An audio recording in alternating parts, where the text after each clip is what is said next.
capítulo 6 de Deuteronômio, a partir do verso 4, que diz assim: ouve Israel, o Senhor teu Deus é o único Senhor. Amarás, pois, o Senhor teu Deus de todo o teu coração, de toda a tua alma, de toda a tua força. Essas palavras que hoje te ordeno estarão no teu coração. Tu as inculcarás a teus filhos e delas falarás, sentado em tua casa, andando pelo caminho, ao deitar-te, ao levantar-te. Também atarás como sinal na tua mão e terão como frontal diante dos teus olhos. E as escreverás nos umbrais da tua casa e nas tuas portas. Essa é a instrução para o pai. Deixa eu dizer uma coisa para você, pai, que você não sabe. Você é internalizado pelo seu filho. Você é internalizado pelo seu filho. É como se você entrasse dentro do seu filho. O problema é o que é que você está internalizando de você para o seu filho. Essa é a grande pergunta. E o texto dá algumas instruções que são importantíssimas, para que a gente possa se aventurar nessa caminhada de vida. É uma aventura. Você não sabe se vai dar certo.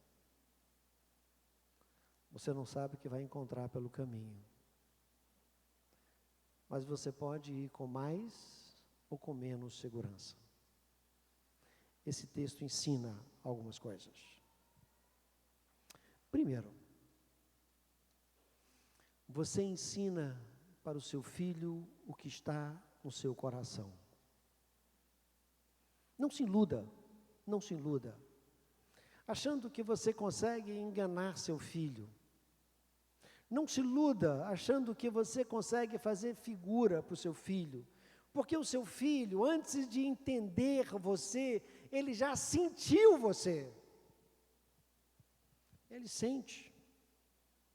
Ele consegue lhe perceber, não pelo que você diz, não pelo que você faz, mas o que ele sente de você. E foi assim que foi desde o início, porque no início ele não conseguia falar, ele não conseguia ter uma compreensão cognitiva suficiente para saber, esse é meu pai, mas ele sentia a segurança quando você pegava ele nos braços.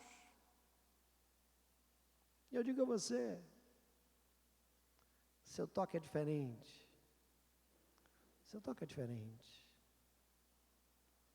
ele já sentia você. Ele consegue ver o que você não diz. Ele consegue perceber o que você não quer mostrar. Por isso que a Bíblia diz o seguinte: primeiro, coloque no seu coração, esse é o ponto de partida. Amarás ao Senhor teu Deus de todo o teu coração, de toda a tua alma e de toda a tua força. Essas palavras, esse Shema Israel, ouve Israel, o Senhor teu Deus é o único Senhor, estarão no teu coração. Você quer ser um bom pai? Primeiro cuide de você. Primeiro cuide do seu coração. Cuide do seu coração. Como é que está seu coração? O que realmente move seu coração? Nós pais temos uma preocupação muito grande com a manutenção dos filhos, com o cuidado dos filhos, com aquilo que a gente vai fazer. A gente não quer que os filhos sofram o que a gente sofreu. O que está no seu coração? Está no seu coração, dá o que para o seu filho? Eu repito isso e cada vez eu acho que eu preciso repetir mais, porque parece que está ficando cada vez mais necessário isso. Você tem filho pequeno? Seus filhos são pequenos? Deixa eu dizer uma coisa para você. Seu filho não quer presente, ele quer presença. Eu vou lhe dar um conselho, que é um conselho econômico. Não compre nada caro para seu filho pequeno. Seu filho de 3, 4 anos, não compra nada caro para eles. Porque você compra aquele negócio caro, traz a caixa, ele quer brincar com a caixa, não quer brincar com o brinquedo. A gente sabe que é assim. Agora, se você for brincar com ele, ele brinca horas com você. No momento, a minha brincadeira com os netos é brincadeira de dormir. Eu brinco de dormir com os netos. Eles dormem horas comigo. Ontem Magna foi acordar. Ele precisa comer, eu digo, ele está dormindo, cara. Quando ele estiver com fome, ele acorda e berra. É o que ele faz. Se você brincar com seu filho, daquilo que ele se percebe de presença, você vai ter horas de brincadeira. Deixa eu dizer uma coisa para você, ele vai conseguir perceber seu coração. Ah, pastor, mas eu só tenho filha menina. Brinca de casinha, meu amigo. Faz comidinha. Aproveita, pega uns tomatinhos e corta e come. Em vez de você pegar a folha do mato, pega a couve, bota na panelinha e come. Faça isso. Sabe por quê? Não existe coisa mais séria na vida da criança do que a brincadeira. É na brincadeira que você ensina as coisas mais importantes para os seus filhos. É na brincadeira.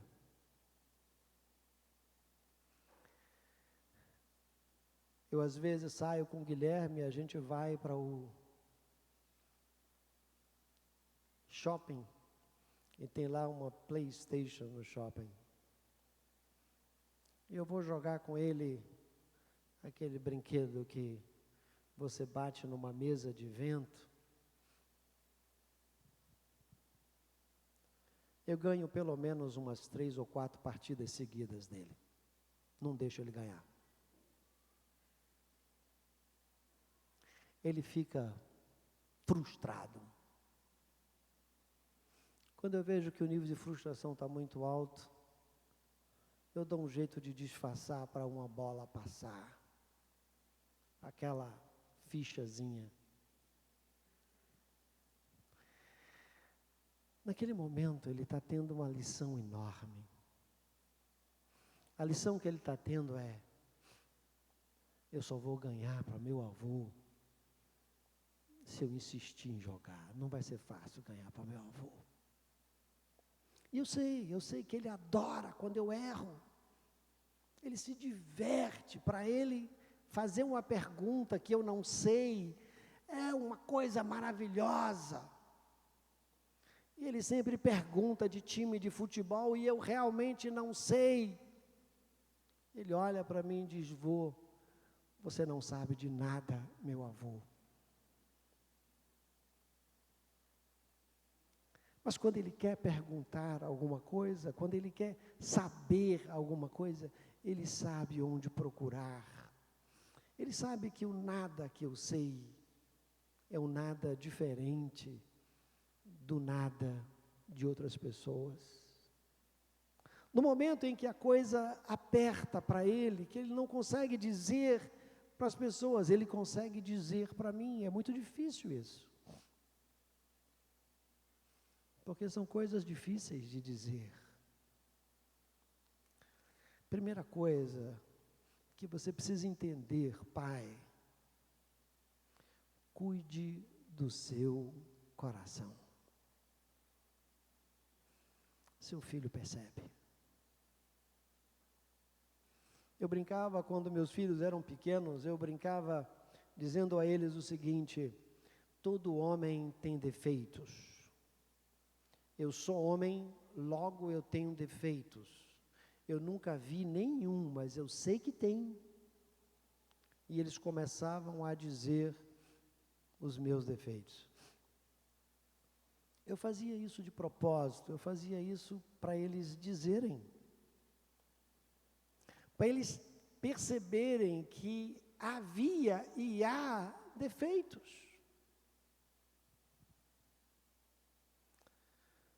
Mas tinha outra brincadeira que a gente fazia, que era brincadeira para a gente exercitar a cumplicidade.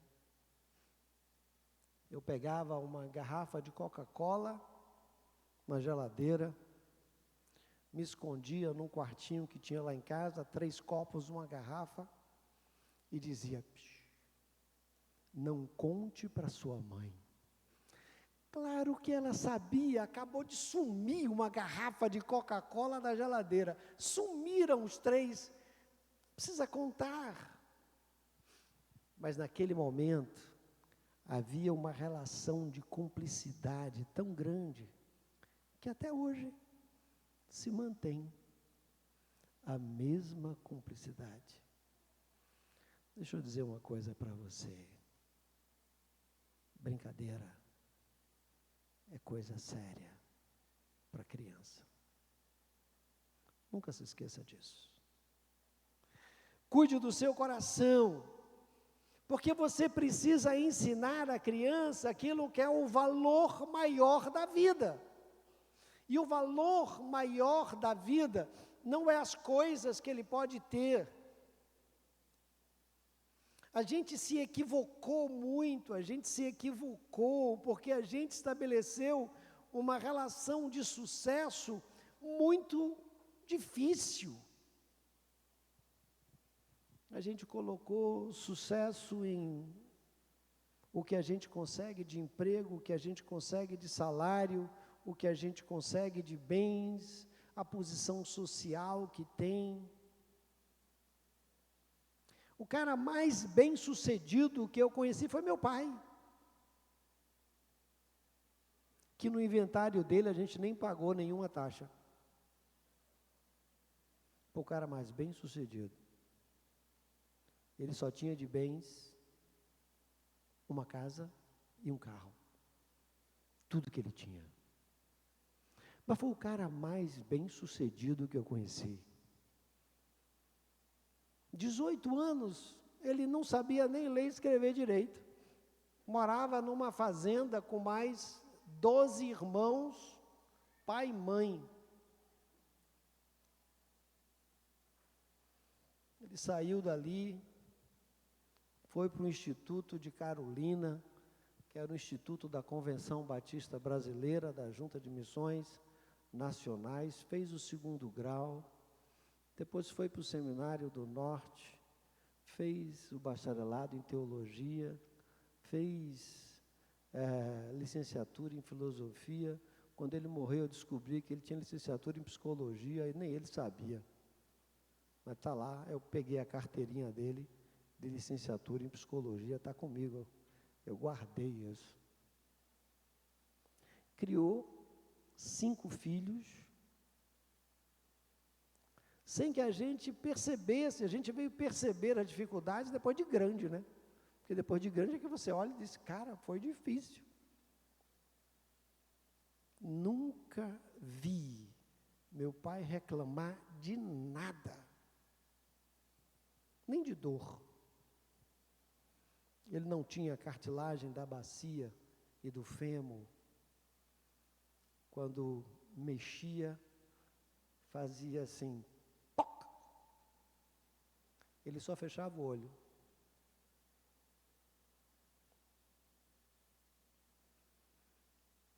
Pronto, passou. Senta e vamos caminhar. Foi o cara mais bem-sucedido que eu vi.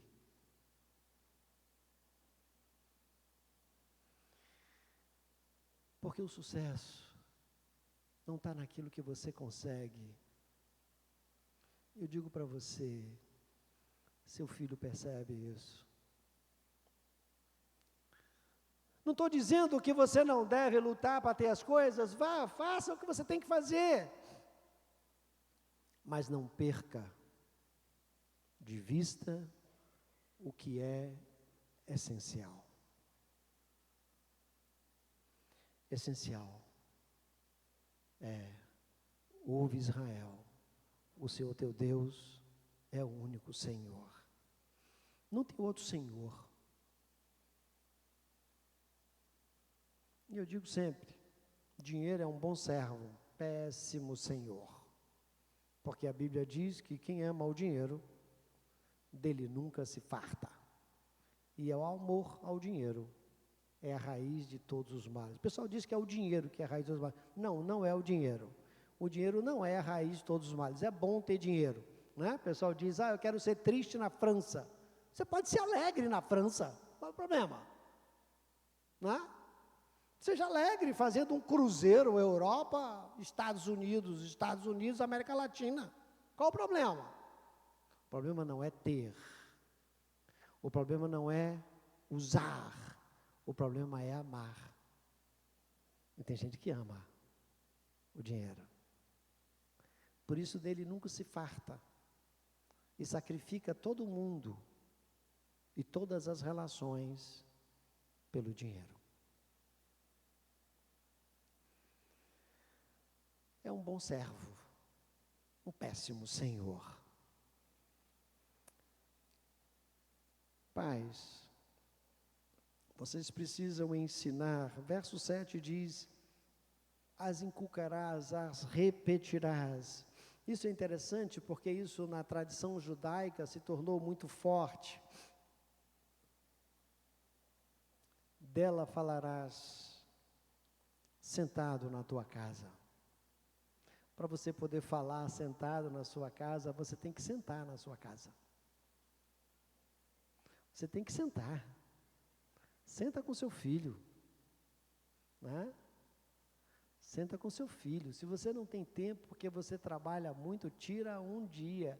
Vai ser, sei lá, o dia da pizza. O dia da pizza todo mundo tem que estar em casa. Não vai sair com a namorada, coisa nenhuma. Se sua namorada quiser, venha para cá. Se seu namorado quiser, venha para cá. A gente tem um dia para a gente sentar. É preciso sentar com seu filho. Pode comer, almoçar, tomar café, sei lá o quê. Faça o que você quiser. Mas você ensina sentado. Segundo, ele diz, não somente sentado, mas também falarás dela andando pelo caminho. Ande com seu filho. Ande com seu filho. Faça isso. Vai sair para onde? Não sei, cara. Vamos, sei lá, vamos sair para onde? Né? Tem gente que leva o filho para assistir jogo do Bahia. Tudo bem. Eu não levaria, mas tudo bem. Ande com seu filho. Leve seu filho. Eu lembro que eu gostava muito de sair com meu pai. Meu pai, depois eu descobri que ele era pequeno e as pernas eram curtas, mas quando eu era pequeno ele era grande. E ele ia sair, eu disse, eu quero ir também. Ele me levava. Eu corria, literalmente, atrás dele na Rua Chile, Avenida 7, Carlos Gomes. Ele ia resolver, tudo era resolvido naquele meiozinho ali. Eu corria. Ele percebia que eu estava cansado. Aí ele parava num bar e comprava um refrigerante. Pronto, ganhei meu dia. A gente tomava refrigerante naquela época só em dia de aniversário, era uma vez por ano. E a Pepsi, naquela época, eu sei que ninguém vai lembrar disso, mas tinha uns animaizinhos que se você tirasse o macaco, você ganhava outra. Eu sempre quis tomar outra. Eu nunca tomei a outra. Ele pagava com a tampinha da Pepsi. Eu tirei várias vezes, eu queria que ele pagasse uma e pegasse outra. Assim, meu pai, eu vou ganhar outra. Ele disse, não, a gente vai pagar essa. Era assim que funcionava. Para ele era caro. O refrigerante era caro para ele. Eu não sabia, não tinha a menor ideia disso. Ande com seu filho, mas ande com ele, converse com ele, conte a ele da sua vida, das suas coisas. Filhos e netos querem saber da história.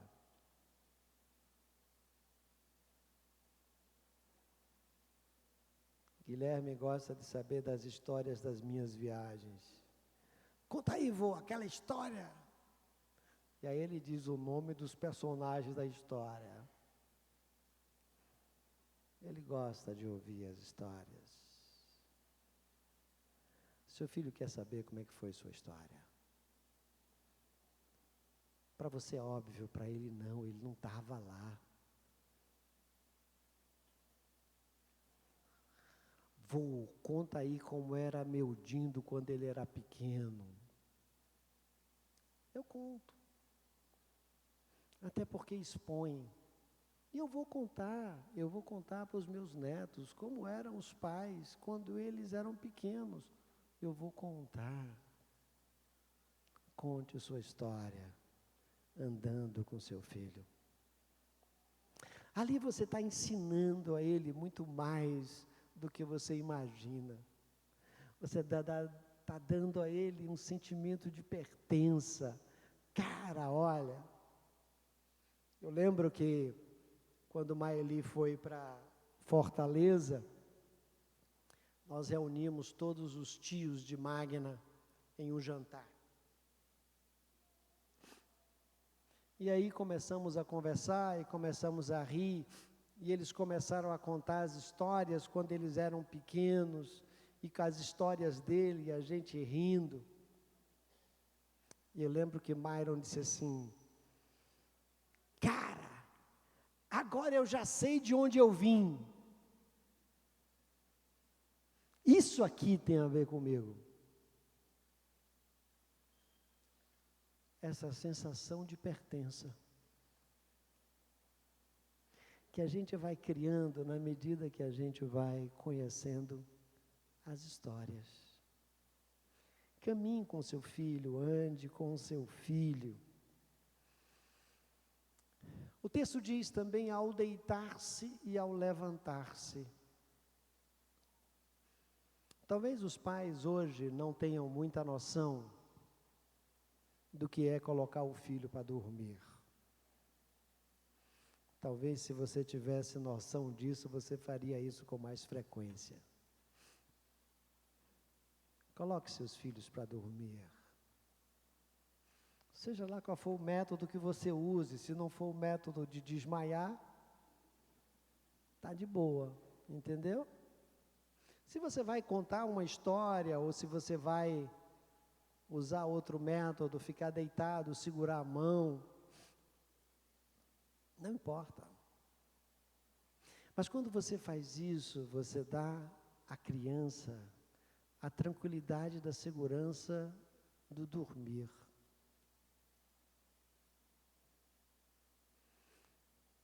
Espera eu pegar no sono. Fiz muito isso com os meus dois. Tinha hora que me dava um nervoso horroroso, porque Maeli dormia passando o dedo no meu cabelo. Tinha naquela época. E Myron dormia pegando na minha orelha.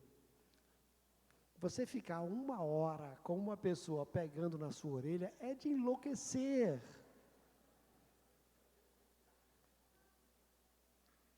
Mas eu ficava. Eu disfarçava, dava uma puxadinha para cá. Aí ele esticava a mão de novo. Coloque seu filho para dormir, coloque sua filha para dormir, em algum momento. Não é fácil, eu sei. Ah, pastor, eu chego já cansado, estressado do trabalho, não tenho paciência mais para nada. Beba um copo d'água. Se você não tem diabetes, se está muito irritado, beba um copo d'água com açúcar, porque glicosa você, já melhora um pouquinho suas sinapses, né? Um pouquinho de endorfina a mais por causa do açúcar. Aí dá uma tranquilidade. Por isso que tranquiliza, né? Água com açúcar. O pessoal está nervoso, toma água com açúcar, né? O sistema de recompensa é ativado. Fica de boa. Mas faça isso. Acorde com seu filho, pelo menos uma vez por semana. Você já percebeu que quando as crianças acordam, elas acordam meio estilo gato? Querendo ficar se esfregando em você? Acorda, vem, fica... Às vezes nem é uma pessoa tão afetiva, mas quando ele acorda é assim. Aquela é a hora de você colocar no colo. Até hoje eu faço isso. O Guilherme acorda, quando ele acorda com mais ou menos bom humor. Então é a hora, bota no colo. Tem 10 anos, está pesado pra caramba, mas eu boto no colo. Ele não fica muito, mas naquele momento do aconchego, ele se sente seguro. Faça isso com seu filho. Ensina ao seu filho no caminho, na mesa, ao deitar e ao levantar. Ate na sua mão. Os judeus ainda hoje usam o filactério amarrado na mão. Mas a ideia aqui é um pouquinho mais do que isso, é um pouquinho mais do que você amarrar uma caixinha com o Shema Israel dentro da caixinha. É mais do que isso. É que as suas ações, que o seu manusear da vida leve consigo o reflexo dessa palavra. Faça isso. Coloque nos umbrais das suas portas. Se você for numa casa de judeu, você vai ver que tem lá uma menorá, filactériozinho com uma caixinha. No meu gabinete tem uma. Então, sempre que eu entro no meu gabinete, que eu olho o portal, eu lembro que ali dentro tem Shema Israel, Adonai Eloheinu, Adonai Echad. Ouve Israel, o Senhor teu Deus é o único Senhor. Faça disso seu guia de vida. Quando você faz disso o seu guia de vida, a vida fica mais fácil. Sabe por quê? Porque quando você vai numa aventura, e nessa aventura tem alguém que sabe lidar com as dificuldades que podem acontecer, você vai seguro. Se você consegue caminhar na vida com essa consciência de presença de Deus, vai dar certo. Mas está dando errado, pastor. Vai dar certo. Se tem presença de Deus, vai dar certo. Apesar de você. Apesar de você. Você nem é esse herói todo que as crianças acham que é. Depois que você cresce, você percebe, né, que seu pai nem é esse herói todo. Alguns se revelam realmente heróis, outros nem tanto. Mas você não precisa ser. Você só precisa ser pai. E ser pai é isso. Cuidar do coração, da alma e da força com a palavra de Deus. Com a consciência de que Ele é o Senhor. Ser pai é ensinar aos filhos aquilo que é a consciência do cuidado de Deus. E é ensinar à mesa, sentado, andando pelo caminho, deitando, levantando, ou seja, é no dia a dia que você ensina.